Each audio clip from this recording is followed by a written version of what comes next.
Por que Machado de Assis começa o conto Pai contra Mãe descrevendo instrumentos de tortura? Pai contra Mãe é a história de um homem pobre que, em determinado momento da narrativa, vai capturar uma mulher negra escravizada que está fugida e ela está grávida. E isso vai desencadear toda a tragédia e o drama da narrativa. Mas Machado não começa contando essa história, não começa contando a história dos personagens. Na verdade, ele meio que divide o conto em duas páginas e a primeira parte ele escolhe começar falando da escravidão e falando dos instrumentos de tortura que eram usados contra as pessoas escravizadas. A ideia do vídeo é falar especificamente dessa primeira parte do conto e depois um segundo vídeo com a continuidade da história. Só para contextualizar, esse ano eu resolvi ler todos os contos do Machado de Assis, estou começando por esse, e à medida que eu for lendo, vou compartilhando aqui com vocês. Bom, voltando ao conto, a ideia é pensar por que ele escolhe falar primeiramente dessas máscaras, ferros e instrumentos de tortura que eram usados contra os escravizados. Esse é o melhor texto literário sobre a escravidão que eu li nos últimos tempos e eu indico que vocês leiam também. Inclusive, vou deixar um link aqui na descrição. Pai contra Mãe é um conto do Machado de Assis, publicado no livro Relíquias de Casa Velha, do ano de 1906. Quando publicou esse livro, Machado já estava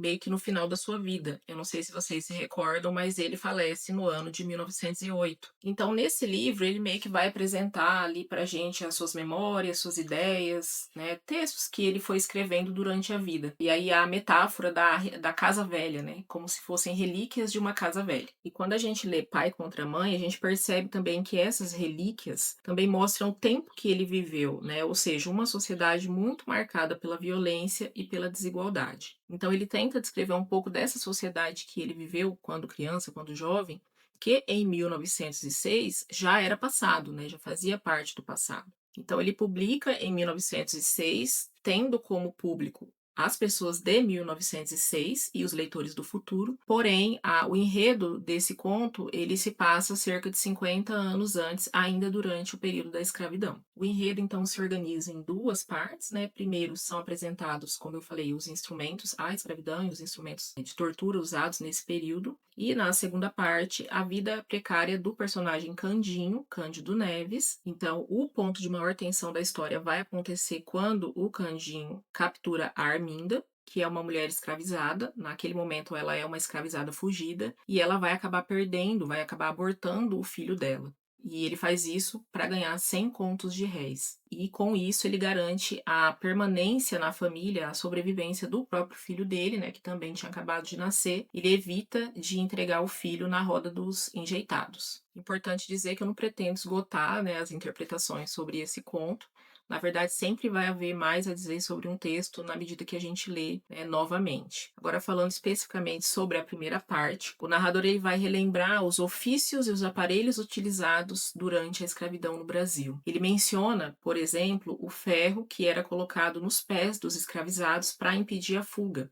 Esse é até mais conhecido, né? Ele também vai mencionar o ferro ao pescoço e a máscara de folha de Flandres, que era aquela máscara, né, que tampava a boca e era fechada atrás da cabeça. Com muita ironia, o narrador do conto vai dizer que, na época, essas máscaras eram usadas, segundo o discurso da época, para tentar impedir que os escravizados bebessem ou falassem, né? Isso fica muito marcado no texto porque o narrador ironiza essa justificativa quando ele diz que elas eram necessárias porque os escravos bebiam e furtavam, né? Sendo, portanto, pecadores. Ele usa até essa palavra, né? O pecador é um conceito cristão, como se beber fosse um pecado que justificasse tamanha violência, né? Beber é um pecado, mas matar e escravizar não é. Então, o narrador ele é muito irônico no conto. O narrador menciona também que a máscara ela era grotesca e cruel, né? Mas, ironicamente, ele também diz que ela era necessária para manter a ordem social. Um ponto que me chamou muita atenção foi que o texto fala que essas máscaras eram fabricadas e eram vendidas abertamente nas lojas da época. E isso mostra como que essa violência ela era completamente normalizada, né? Como construir instrumentos de tortura para machucar e marcar o corpo do outro ser humano era algo normal para aquela sociedade. Ninguém questionava esse tipo de ação. E a reflexão que eu fiz nesse ponto foi que esse pensamento, né, a ideia de que a maldade ela é necessária para manter a ordem, né, ainda se a gente for trazer para a nossa realidade de hoje, esse pensamento ainda faz parte da nossa cultura, ainda faz parte das estruturas da nossa sociedade. Todos esses instrumentos, se a gente for pensar, eles tinham como objetivo desumanizar aquelas pessoas e também demonstrar poder. Do escravizado, né, do ser humano escravizado, era tirado tudo, inclusive a posse do próprio corpo. Ele existia apenas para trabalhar, né? Então são camadas e camadas e camadas de desumanização. O ferro ao pescoço era aplicado, segundo eu pesquisei, para os escravizados que fugiam, né? Então ele funcionava como um sinal público de pertencimento ao dono, de que aquele escravizado fugiu, ele foi capturado e, portanto, agora ele estava ali usando, né, aquela coleira. Então essa espécie de coleira era uma marca, né? Era algo visível nas ruas, né? Marcando aquele corpo como propriedade do outro. Outro trecho irônico aparece quando o narrador afirma que ele fala assim, há meio século, né, por volta de 1850, os escravizados fugiam com frequência, porque eles não gostavam da escravidão e nem de apanhar. Ele também diz com ironia que nem todos os senhores eram maus, e mesmo assim os escravizados fugiam. Se a gente for pensar, em 1906, que é o ano da publicação do com certeza muitos leitores, senhores ou descendentes de senhores de escravos, ainda viam os escravizados como ingratos. E aqui a gente percebe uma crítica ferrenha do autor sobre esse contexto. Essa fala parece dialogar com a mentalidade ainda muito preconceituosa da época. É a ideia de que o oprimido deveria aceitar a sua condição sem reclamar. Como se diz no ditado, carneiro bom não berra. O meu pai, certa vez, foi reclamar com o prefeito porque o pagamento dos funcionários da prefeitura estava atrasado. E ele, como pai de família, né, pai de 3 crianças, não tinha de onde tirar a comida, o sustento para nós. E aí, nesse momento que ele foi reclamar com o prefeito, ele ouviu essa frase, né, carneiro bom não berra. Ou seja, funcionário bom não reclama, não deve reclamar. Na época a gente morava numa casa, né, numa casinha pequenininha cedida pela prefeitura e meu pai era funcionário de lá.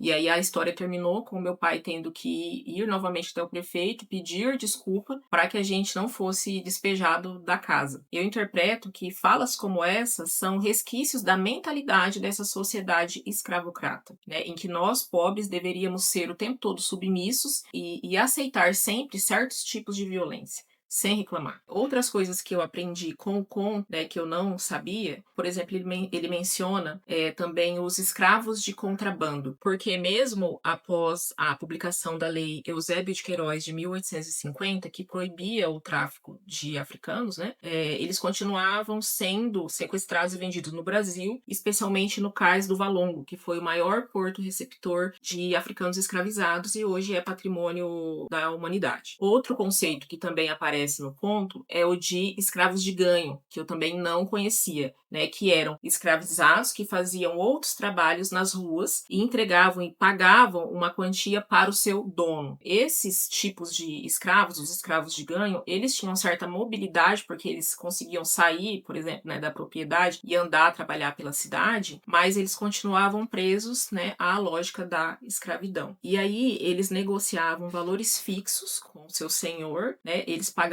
uma espécie de aluguel pelo próprio corpo. E eles eram chamados de ladinos, porque eram mais experientes e adaptados à língua e à vida urbana. Mas era uma liberdade aparente, né? Porque eles continuavam presos dentro da mesma lógica e essa liberdade também escondia ali um controle constante dos corpos deles, né? Imagina você ter que trabalhar, o seu corpo não te pertence, você tem que trabalhar e, né, pagar um valor para o seu senhor. E esse controle dos corpos, ele não desapareceu totalmente, né, da nossa sociedade.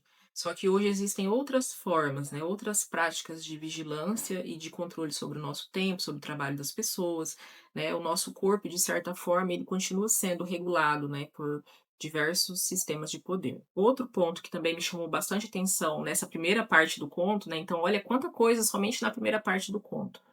Foi quando ele menciona os anúncios dos escravizados fugidos nos jornais, né. E essa descrição me chamou muito a atenção, porque ela trazia apenas o nome do escravizado, obviamente eles não tinham, né, a maioria deles não tinha sobrenome, e também descreviam as roupas deles. Deixa implícito, é claro, que eles só tinham uma peça de roupa. E, além disso, esses anúncios também descreviam os defeitos físicos desses escravizados. E aqui a gente pode pensar em amputamentos, né, em mutilações, tudo por conta da violência física que eles sofriam, né, que os corpos deles sofriam, eles eram constantemente mutilados ali, isso facilitava no jornal a identificação deles. E aí, para a gente já ir encerrando, a gente compreende que essas fugas eram, portanto, atos de resistência, né? Era uma tentativa desesperada de romper com aquela realidade, né? A única coisa que eles podiam fazer era tentar fugir. Então, voltando à pergunta inicial do vídeo,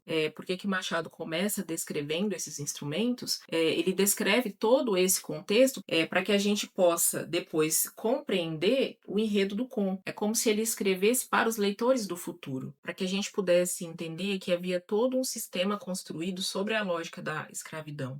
E que caçar seres humanos era um ofício, era um trabalho daquele tempo, né? Ou seja, que havia pessoas que viviam disso, era algo normal naquela sociedade. Caçar seres humanos era algo normal. Só que quem caçava escravizados, como o personagem do Candinho, que depois vai aparecer, muitas vezes também era tão pobre quanto os escravizados, né? Eles também não tinham muitas opções de trabalho. Mas como o conto faz a gente pensar também que em alguns casos, essas pessoas que capturavam não era só pelo dinheiro, não era só para obter com isso dinheiro, né?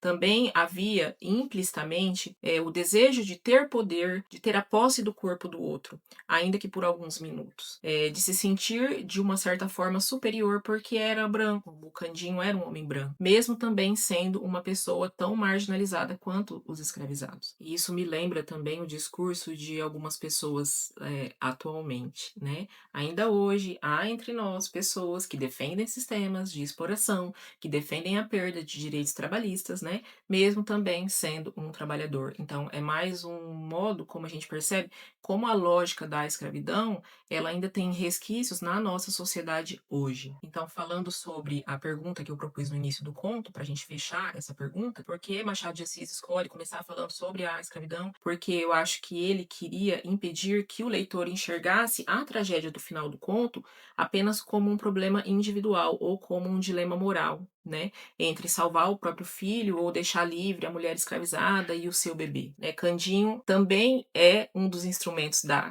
escravidão. Os ferros prendiam o corpo, a máscara silenciava a voz desses escravizados, mas o Candinho, ele captura essas pessoas depois delas terem feito todo um esforço para tentar fugir daquele sistema. Então, ele também faz parte da engrenagem daquele sistema, né? O verdadeiro protagonista do conto Pai contra Mãe não é o Candinho e nem é a Arminda, é a estrutura da escravidão. Agora seguimos para a segunda parte da análise do conto. Se essa leitura fez você pensar um pouco sobre esse texto, deixe aqui o seu comentário e me diga também qual a obra de Machado de Assis você gostaria que eu lesse e tentasse também analisar. E deixe aqui também as suas interpretações sobre esse conto.